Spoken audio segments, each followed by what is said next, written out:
Hindi mo napapasunod yung mga tao mo kasi hindi mo ginagawa yung sinasabi mo.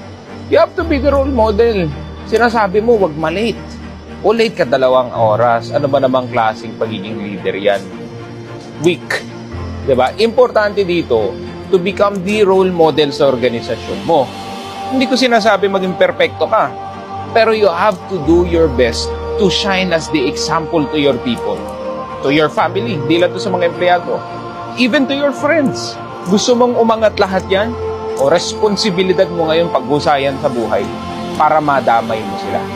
Lalo ngayon na nakatingin ang tao sa iyo. Lalo ngayon na alam mo may taglay kang galing, i-maximize.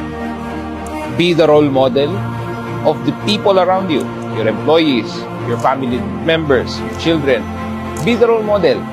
At tignan mo, dahil ginalingan mo, gagalingan din nila at